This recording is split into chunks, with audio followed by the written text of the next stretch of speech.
barely related to fluid mechanics, but barely.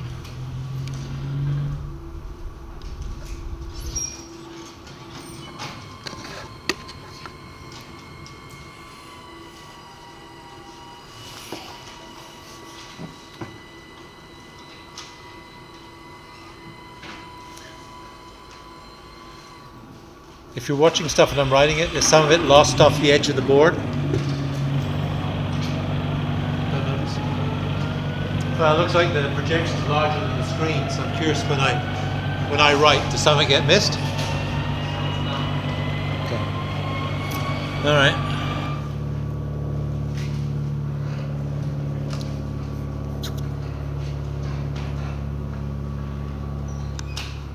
So when I lie awake at night and I turn the radio on, NPR is BBC, and they're talking about this thing in the Netherlands, so the whatever it's called. It's an autogyro, basically. So the fluid mechanics piece of it is that it's not a helicopter. You'd have seen when they strike it up that it does have rotation in the overhead rotor, but it's not driven like a helicopter that can lift vertically because there's enough power supplied. It's actually used almost as a wing that is in a random orientation and therefore gives lift. So you have to have forward motion to get it to go up. So apparently this is the answer to driving to work through traffic. I don't know how much this thing costs, but it's kind of cool. I've seen one flying around State College. What was any of you James Bond aficionados? What's the James Bond movie where there's an autogyro in it? Thunderball or something? Certainly done before you were born, but you might still watch those things. Our kids who are not quite 10 years older than you, but certainly no James Bond movies. So anyway, all right. Well, we're getting close to the witching hour, so that was just a little diversion, I think, for the moment. Today, what did I put here? I don't want to look at that. So today, I think we'll continue to talk a little bit about conservation of momentum and finish it off for at least linear momentum. And then on Friday, we'll talk about conservation of rotational momentum. And of course, that is something such as the Pelton wheel that we showed on Monday. Squirting air at this cupped wheel that skips around is turning linear momentum into rotational momentum, rotational energy. And that is something that can be applied to generate electricity, of course. And so it's a common way of being able to do this. But today we'll finish off linear momentum, and of course one of our examples that we've used is this JetLev. What did they say when I turned it on? Was it $18,000 for this? So not inexpensive, but kind of an interesting toy. And I think, as I mentioned before, someone had actually taken one of these across to Catalina Island from LA, which is 20 miles or so, I'd say. You fly out of LAX, you fly over Catalina Island if you're going in the westward direction. And so linear momentum is the way in which we could evaluate, for instance, how this particular system works. So let's see what else we got. So maybe we'll come back to that. We did the Mythbusters. I'll leave that for tomorrow. And of course, this is close to one of the examples. That we'll use. This is a monitor, I guess. I don't know where it gets its name from. Obviously, it's a fire hose. It has a circle in it, a U-bend in it to be able to control the forces that are applied when it's applied, and it's used here. I don't know what's being used here for, but it's typically used for alluvial mining. So in the 1849s, San Francisco's football team, although I know nothing about football, the 49ers have to be named for the California gold rush. And so all of the gold is in alluvial deposits, eroded from the Sierras, and then deposited in riverine deposits, which are soils. And then you come back and you access them by excavating them and processing them some way. And one easy way to do it is just to squirt water at them, make a slurry, put the slurry through the processing to let the dense metals drop out, which of course is a fluid mechanics problem as well in terms of the settling density. Things will stratify based on how quickly they settle out. The more negative buoyancy the particles have because gold is denser than quartz, then you're able to segregate it in the base of a pan if you're careful about it. And so linear momentum is what's being destroyed as this jet hits the face. And you can't see it very well, but the actual monitor itself has a U-bend in it to be able to allow it to be easily attached and to be directed at the face without someone having to hold on for dear life. So that's probably what we're going to talk about today. So those are the motivations that we'll deal with. If I get rid of this. So most of this material, let me just get this together. All right, so what we want to do is talk about linear momentum. I guess I should turn this on.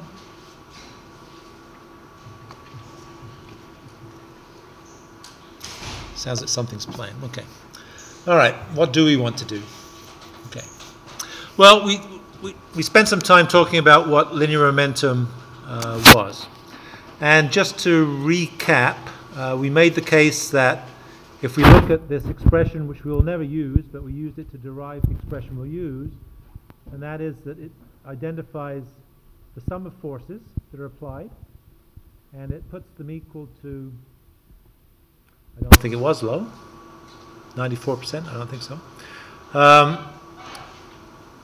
This component here we set equal to 0. We're making it steady state, so we want to have it as steady. So by definition, there are no changes with time. And this term here is equal to the sum of velocities multiplied by mass flow rates. And this is the expression that we had that defined this behavior. So this is the expression that we'll use to conserve, if you like, linear momentum. There are 3 equations for resolving in the x, y, and z direction. We can write them individually in terms of one direction at a time to be able to do these solutions. And I suppose it's useful for us to be able to talk about the components that go into this. We've always made the case, and perhaps it's worthwhile reiterating, is that if we look at, for instance, let's use a slightly different geometry for this. If we look at conservation of momentum of fluid that comes in at some velocity v1 and goes out at some velocity v2, and these are the areas that represent those particular geometries, then linear momentum or conservation of mass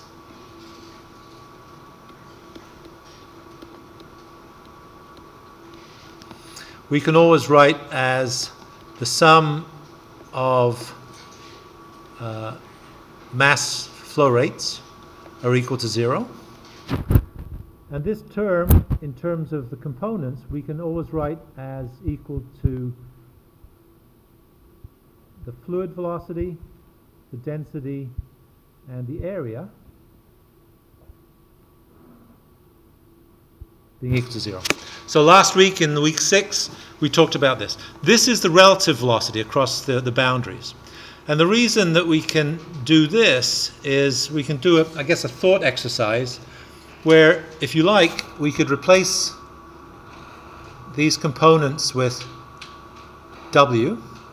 It's easy to do this, and it makes perfect sense, right? So if there's no accumulation of fluid in here, we know, for example, that W1 A1 times the density has to equal the amount that is leaving the system. So you can imagine that we can always write it in this. That this is true, I guess we can work out by the fact that if we look at the ideas of the fireboat and having water squirting out of the front of the fireboat, you remember that we defined that in terms of a velocity w, which was the hose pointing forwards. We defined it in terms of a velocity of the control surface. Yeah, we always drew it like this, right? This is W, this is VCS, and by definition, the two of these together, the vector sum, has to be V static. And so the point is that here, this is going to be V static, which is just a manifestation of this equation. V static is equal to the vector sum of W plus how quickly the boat is going, right? And so you can imagine that if this control volume is moving at any velocity we want, so long as we're pushing something in at 1 meter a second, pushing something out at 1 meter a second, relative to the control volume, and the areas are the same, it doesn't matter if that control volume is static or if it's moving at 50 miles an hour, it'll still conserve momentum. And so this is important to realize that these are written in terms of relative velocities into the control volume. And of course, the sign convention applies that mass flow rates in are negative, mass flow rates out are positive because of the directions of the unit normals. Okay? So that's the first point here. That's important to note because this expression here is what we'd like to be able to put into this term that we use in conservation of linear momentum. And we made the point yesterday, or Monday, that this velocity has to be defined in terms of the actual coordinate system. So Vx is defined in terms of the xy coordinate system. So it's positive in the x direction, negative in the negative x direction. So sign convention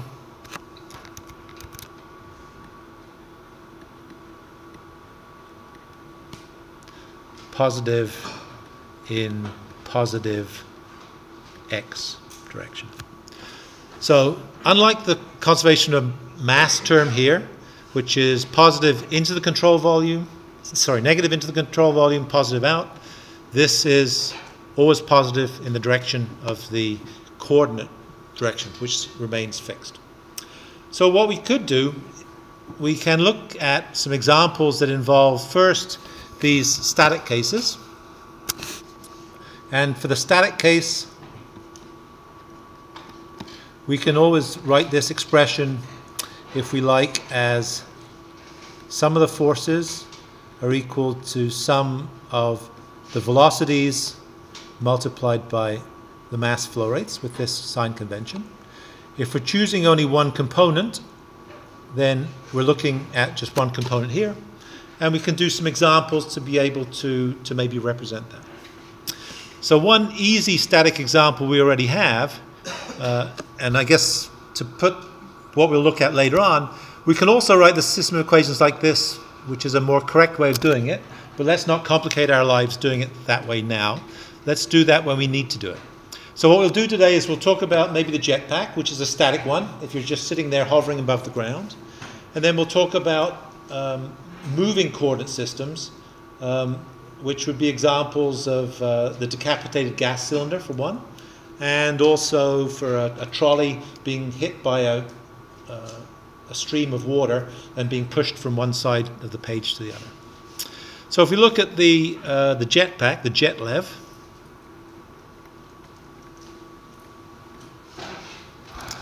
then in terms of physically what we have a guy or a gal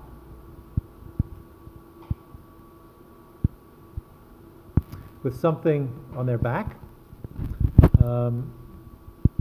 Fluid comes into here at some velocity v1. It goes out at some velocity v2. The person has a weight attached to them, which we'll call mass times gravity, mg, rather than w, because it's because of the confusion with this. And so if we want to draw a control volume around this, then we can certainly do that. And this is what the control volume would look like. And if we idealize that, then it's just going to look like...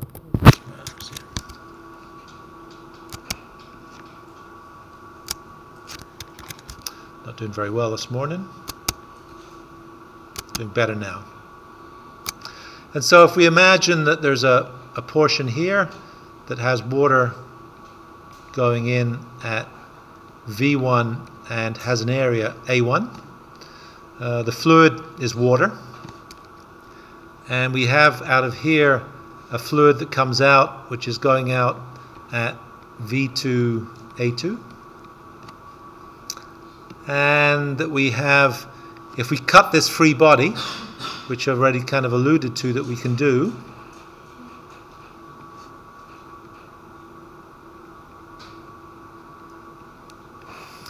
then just to choose a different color, we also have acting on this body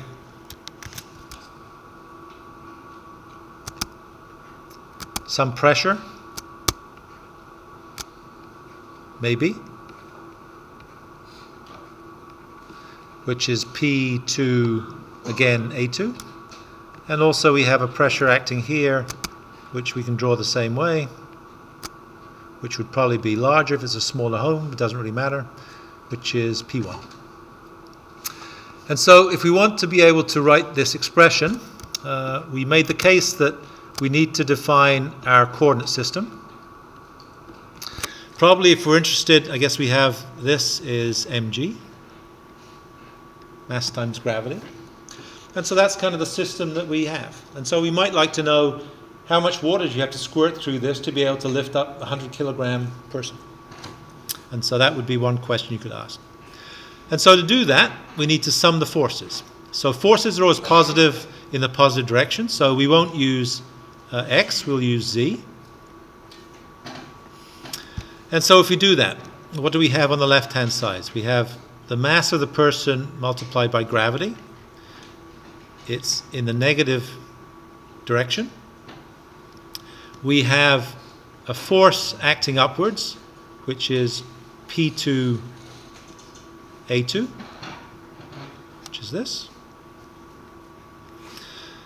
The force here is acting in the horizontal direction, in the x direction, so there is no component vertically, so we don't have to worry about that. And we have to sum the components that act in this particular direction. And so if we look at this, then we have two components. We have this component here. So we have the velocity v2, and let me just leave a space next to it. So we have v2, which is this velocity. And we have a mass flow rate, which is again going to be some sign attached to this, which is v2 times the area times the density. Right? This is mass flow rate. So this term here is m dot. And we could add to that the component here, but this component has no velocity vx. So in other words, if we wrote this, we'd end up with, certainly we'd have v1, and this is in the z direction, right? The component of v1 in the z direction, by definition, is 0. And so it doesn't really matter that we have these other terms, which are going to be v1, a1 rho. So this is, again, if you want, we could call this m1, and this is m2. So this is still finite, because there is a magnitude, but this term is 0. And so we don't care about that. And so we only have these three terms. And so if we look at this, we look at the sign convention. The sign convention for mass flow rate is positive outwards. It's coming out of the flow system, so this is positive. But the direction of Vz is in the negative direction, because z is positively upwards. So this is negative. If we look at this coming out into the atmosphere in the same way as we looked at the jet engine and said that the fluid coming out of the jet engine, right as it comes out, is at zero pressure and it's traveling very quickly, then we have the same conclusion to draw here, that this is zero. It's not impinging on the water, it's just coming out of the system. And if that's the case, then we have a system of equations which is minus mg is equal to minus v2 squared area 2 rho. And I suppose we can get rid of these because these are both the same sign. So in other words, we can define the mass that it can carry as a function of the velocity squared area of the nozzle density divided by gravity. Or we could rearrange it in terms of the velocity as a function of mass. So those are the things that we want to know. So if you knew you had 100 kilograms that you wanted to lift, I guess you might rewrite it this way, I guess. mg over A2 rho.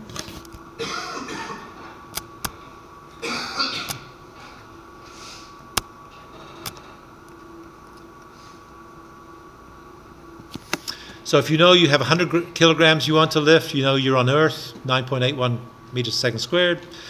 You have a density of the nozzle. You have water, 1,000 kilograms per cubic meter. You can come up with some estimate of what the velocity you need to do to be able to lift someone from that. Likewise, you could see that there's this square root dependence. And so if you double the velocity of water, you can only lift up actually, if you double the velocity of water, you lift up 4 times the mass, which is interesting. So there's some dependence on that, which is kind of interesting. But it allows you to be able to do that calculation. So this, even though we're moving around statically, sitting above the water, it's static, right? It's not moving up or down. So that's relatively straightforward to be able to do that. All right, what else? How are we doing for time? There are few examples here that we skipped over from the last time. It's probably, I don't know, certainly it's worthwhile doing one of these just to look at what you'd have to do. They all rely on the same principles. We only resolve in the direction that's relevant to the system that we're looking at. So maybe it's useful just to look at how we would solve this system. So what it is a U-bend. It's a bit like this monitor that we looked at squirting the rock face. Water comes in at some velocity that we know and a pressure we know, and it goes out at a velocity we don't know and at a pressure we probably do know because it's atmospheric. And the question is, what's the anchoring force to anchor it here? And so this is only interesting because we can use exactly the same relationship that we did before. Oops, let me make it a little bigger. And so the expression we're going to use is the same one as before. Sum of forces are equal to velocities times mass flow rates. This is going to be now, it's in the horizontal section, so it's looking in plan view down on it, I believe. Horizontal 180 degree bend. And so this is the control volume, which has the water coming in here, the water going out here. This dashed line around here is the control volume. And the question is, what is the magnitude of this restoring force that you have to hold this with? We have to define a coordinate system, which is x and y, if it's in the horizontal plane. And so we can write the forces that are applying here. What are the forces? The forces are that we have the anchoring force Fx. Positive, it's showing it in this direction, so it would be a negative value by definition. We have the pressures that are applied on here.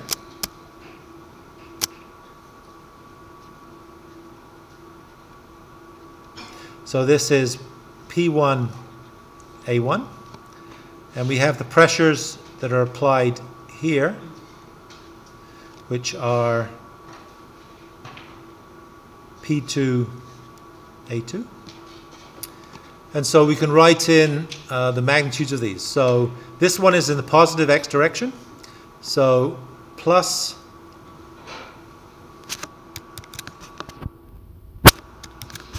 P1A1. This also is in the positive direction. So it's plus P2A2. So those are the terms that make up this. So these are forces pushing in this direction, in the positive direction. And if we look at the components of this, we only have two. We have a mass flow rate across here. And that mass flow rate we can do as before.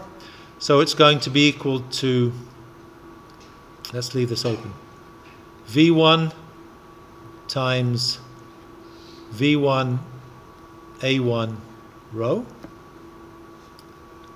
plus V2 for this one. And I'm just leaving these for the sign convention. V2 A2 times density. So this is mass flow rate at 1. This is mass flow rate at 2. And so we have to decide on the sign convention. Sign convention of mass flow rates. Going into the volume is negative. And the reason for that is that this outward normal here is in this direction, and the flow is opposite to that. So this is minus. The flow velocity here is in the positive x direction, so this is positive. And so overall it'll be negative. The other one, it's coming out, and so mass flow rate out, because of the sign convention, is positive. And it's in the direction of the negative x, and so this is negative. So hopefully, in terms of this, that's the right sign convention. You'll see it written out here.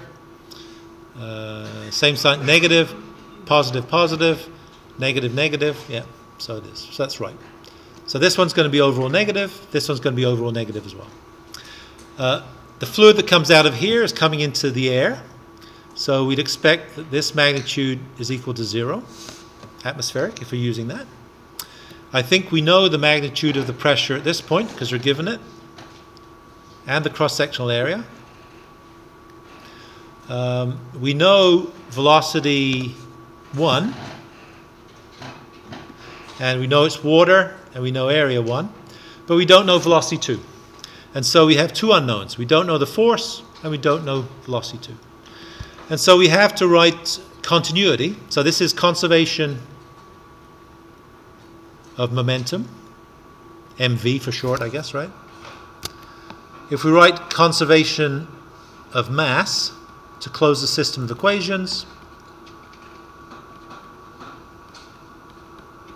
this is just rho V1 A1 equals rho V2 A2, just like a streamline, right? It is a streamline essentially. Don't care about the densities. Someone asked me at the end of the class last time, how do you choose which one to write it in? Well, in this case, we want to get rid of V2 because we don't know it. And so we need to write V2 in terms of V1. So we would rearrange this as V1 A1 over A2, I think. So now we don't know what this is. But what we could do is we can substitute this into here for this and for this. And now this term is written in terms of V2, and so we have everything known to be able to calculate the force. And the force will come out to be some magnitude which will be a positive, it'll turn out to be a positive value of Fx, because you can imagine it's pushing back and you're having to push it towards the right to hold it in place. So it's useful to think about the sign convention. Maybe it's useful to write it in the way that we just did it, just to be able to keep things straight. Okay? So that's for the static system. So that's useful to do. There are some other ones as well that we could go through, but let's not. You can look at this one. It's a bit more complicated because you have to keep the mass flow rate term. Whoops. In this case, as the integral. This is the mass flow rate term. And that's because the velocity going across this slit is changing as you go across there. But the way of doing that is to just write the velocity as a function of the coordinate direction. So this is the coordinate direction starting at 0 here. Then if that's the case, then the velocity in the y direction is just 50 times where you are here. Where x equals 0, the velocity is 0. Where x is equal to 0.2, then the velocity must be 10 meters a second, I guess. Yeah, it is. And so then you just have to incorporate this into the integral and do it. We're not going to make you do something more as complicated as that in the tests, which is maybe in the assignments, but you can have a look at that to see how it goes. And we talked last time about this undershot weir as well. The idea that if the weir is all down the bottom, then the free body diagram just has the static pressure acting on it, which is a big amount. And as you bring this weir up to the top, you can imagine as you lose contact here, there's no force on it. And so intermediate between those, it's not surprising that there is progressively more and more reaction required by this to hold it in place. And the maximum reaction is where you completely close off the flow. Intuitively, you could guess that that's the case. Mixing jets, let's not worry about that. Okay. We said here that it's fine for us to use this idea for static behavior, that this expression here that we used is perfectly fine for that. If we want to look at moving control volumes, so that's what we'll talk about now. What am I going to do? I want to use this same piece of paper, so I want to get rid of this. So what we might want to do is work with moving control volumes.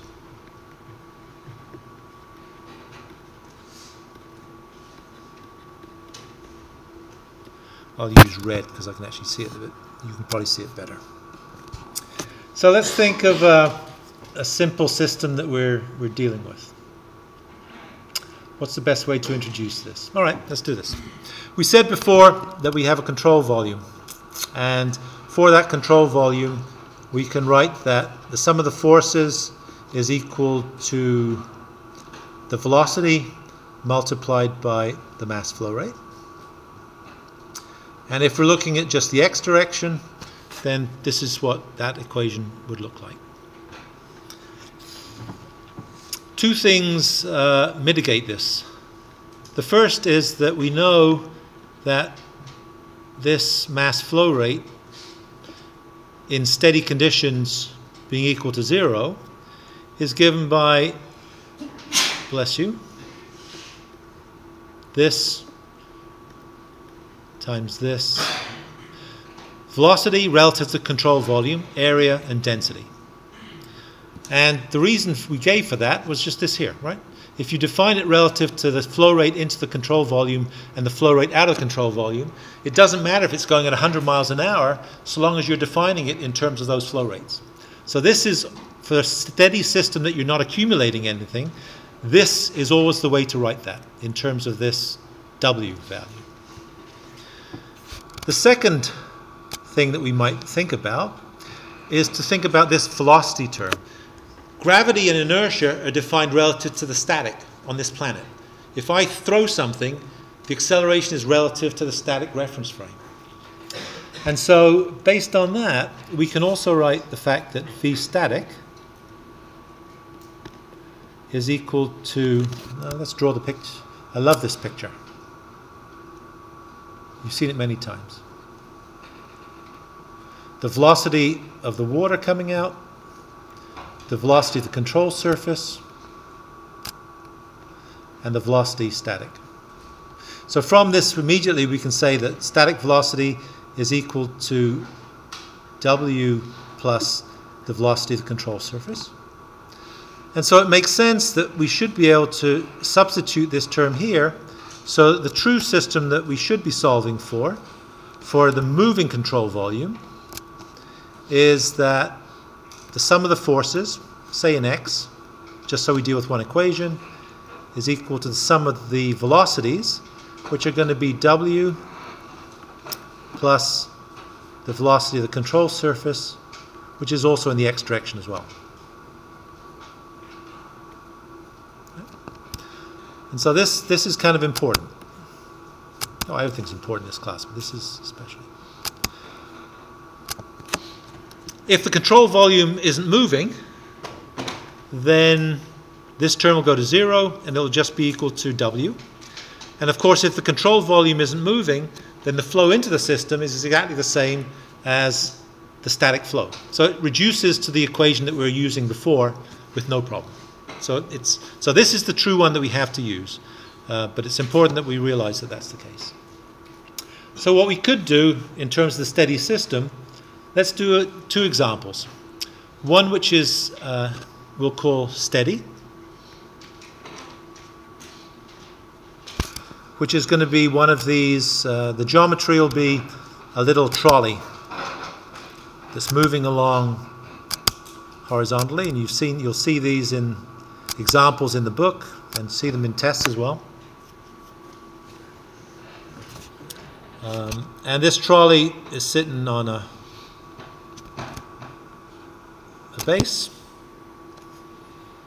and we have some fluid coming in at velocity, we'll call this W1.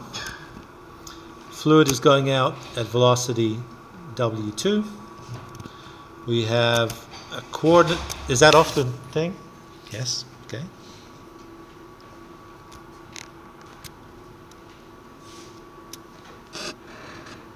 Just on. So this is Z and this is X. This has an area A1. This has an area A1 and A2.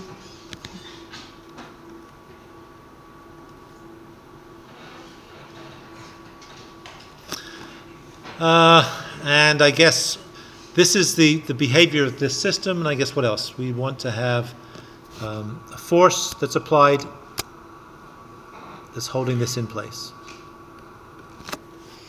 Anything else I need? No. The other thing that's useful to apply to this would be that this could be moving at some velocity, velocity of the control surface. Actually, let me draw it just in the way that we've done for the boat. So let me draw it this way.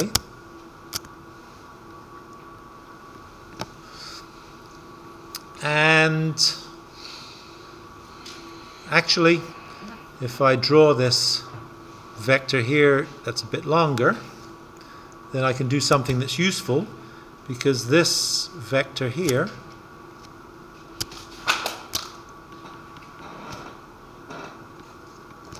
is V static, right?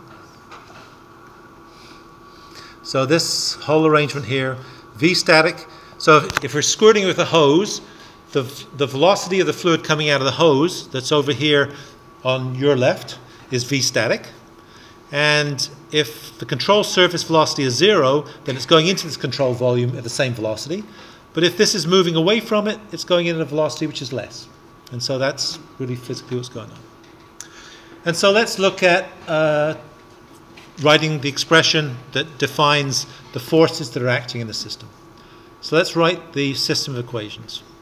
So it's going to be this, and how do I want to split it up? All right. So we're going to use this expression. I'm going to change it so that the sum of forces in the x direction are equal to two parts. They're equal to the first part, which is Wx relative velocity times mass flow rate, plus the velocity of the control surface in the x direction, again times mass flow rate. It's useful to write it this way because of what we set up here is that the sum, we made the point that irrespective of whether this volume is moving or static, if the velocities are defined relative to control surfaces, the amount that's going in here has to equal the same amount that's going out because of conservation of mass, that there's no accumulation. And so by definition, we made the case, I don't see it in looking at this, we made the case somewhere that this is true. And so if we can rewrite this portion here as the sum of mass flow rates multiplied by the velocity of the control surface in the x direction, everywhere in this control surface is moving at the same speed. So this is just a constant. So we can do that. So we can take this outside that summation. Since we know that this term here is equal to 0, then basically this term here we're going to lose. And so if that's the case, then our system is just the sum of the forces in the x direction are equal to sum of the inflow velocity in the x direction multiplied by the mass flow rate. In which case, if we write that out in longhand, this is minus fx,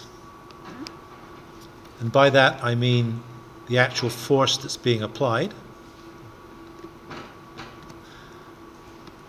is equal to what? It's equal to some amount multiplied by W1 multiplied by area 1, W1 density. So that's this term here. And I guess I should have written myself a little bracket. The mass flow rate is into the system, so this is negative. This velocity is in the positive x direction, so this is positive. And that's one of the terms. If we write the other term for up here, there's definitely a mass flow rate, and the mass flow rate, I'm just to write the second term first. This is area 2 W2, which is in the y direction, and the density. So this is the mass flow rate.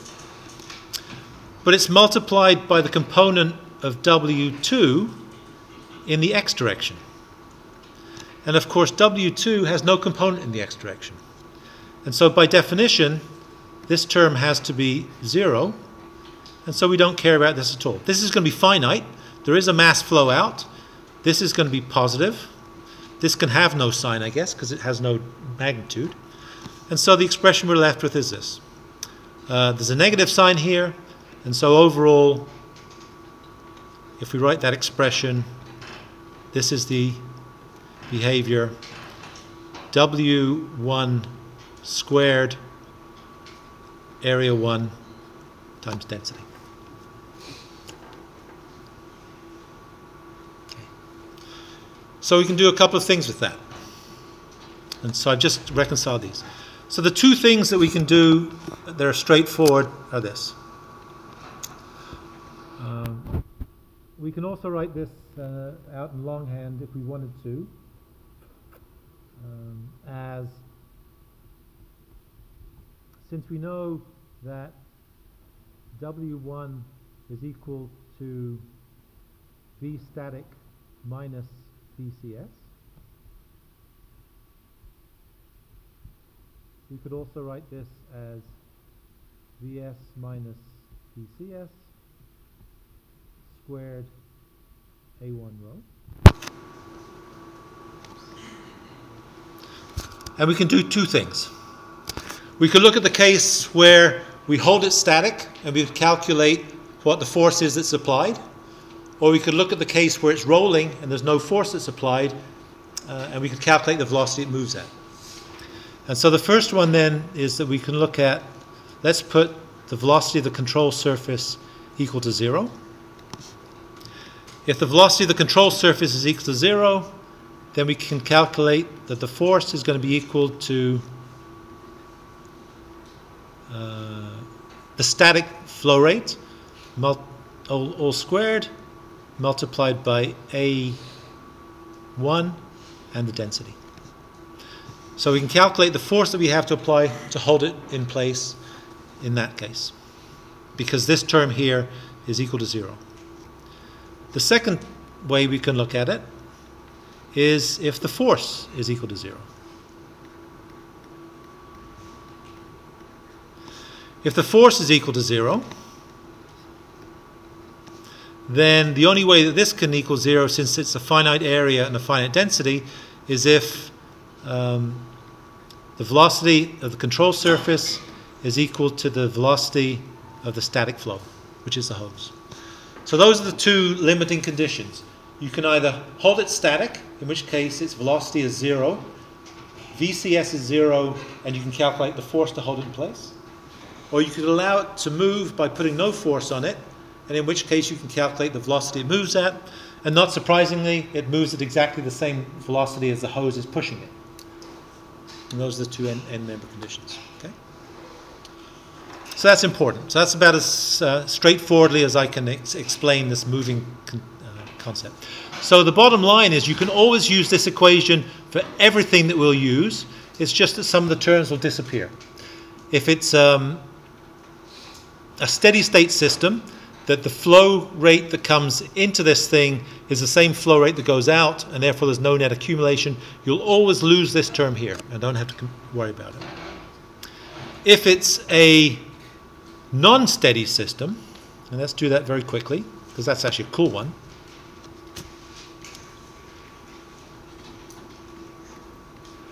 If it's non-steady, you won't lose that term. So non-steady, we've made the case that sum of the forces in the x direction is equal to W plus VCS times the mass flow rate.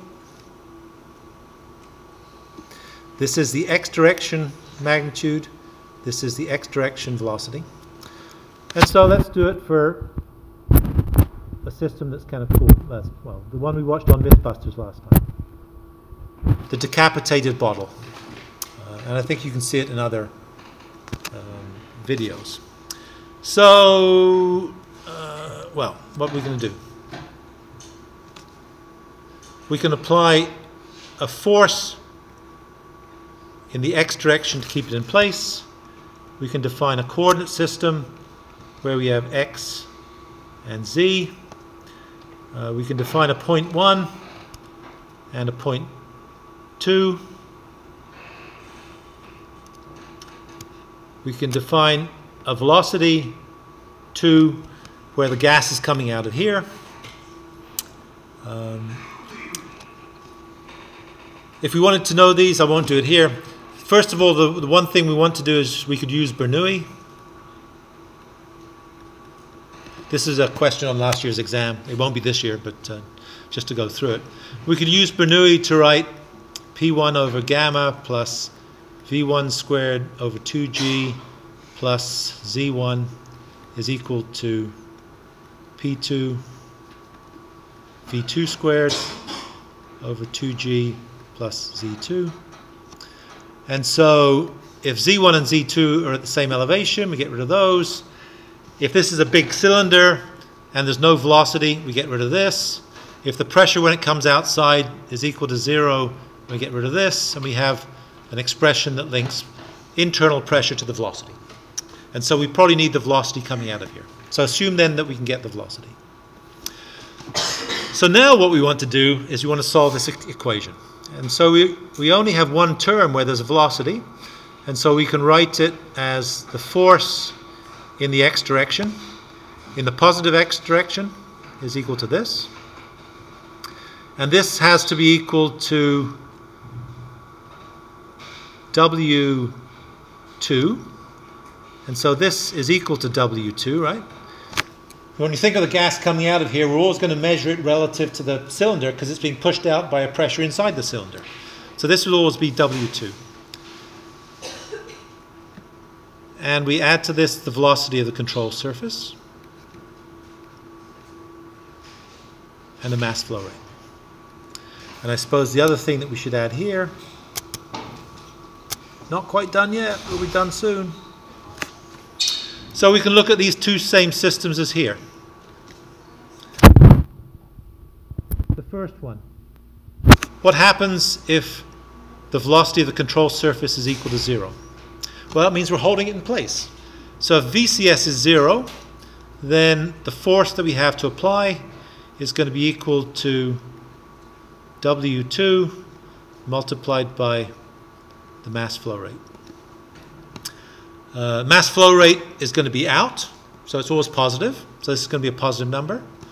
W2 is always in the direction of the x, positive x. So both of these will be positive, and so the magnitude of force that we have to apply is going to be in the positive x direction, and that'll keep it in place. We can calculate that very straightforwardly, right? Mass flow rate is just going to be W2 times density times what the cross-sectional area of this opening is. The other case is if the force is equal to 0, and if the force is equal to 0, the only way we can get that to happen is that this is going to be finite, this is non-zero, and so the only way we can have that happen is if the relative flow velocity out of the cylinder is equal to negative velocity of the control surface, which is saying that it squirts out towards your right, and the gas cylinder moves at exactly the same velocity to your left. And so you can imagine that as it comes out of there, the gas that is coming out of the cylinder is just stopping in space. It's coming out at 1 meter a second, but the cylinder is moving at 1 meter a second. So that gas just stops exactly where it is. And it does that, it lays a breadcrumb trail, if you like, as it goes down from left to right. And so that's, as plainly as I can state this, is the behavior that you might want to understand. And that is, if we want to use conservation of linear momentum, we can always use that equation which I've just underlined here. It is absolutely okay for the non-steady cases, such as a gas cylinder. And it's non-steady because, obviously, once you let the gas come out, at some stage there's no more gas let inside it. The little the moving trolley, there's water going in and water going out, so you can imagine sustaining that, keeping on going forever, and it will always be in a steady system if that's the case. The bottom line is we can always use this expression, and we just have to be a bit careful about which terms go to 0. And we can use it usefully to be able to look at these two end member conditions where the force is equal to 0 and it moves, or the velocity of the control surface is equal to 0 and we can calculate the force. Or we could apply a force and calculate what the appropriate velocity would be that goes with that. So we can look at the intermediate conditions as well. And so that's all we'll really do about linear momentum. On Friday we'll talk about conservation of rotational momentum, which follows on directly for this. It's perhaps more useful because it's machines like turning wheels on turbines, on planes, and generating electricity, and water wheels. It allows us to convert kinetic energy in a linear form into something that's rotational that can then be used otherwise.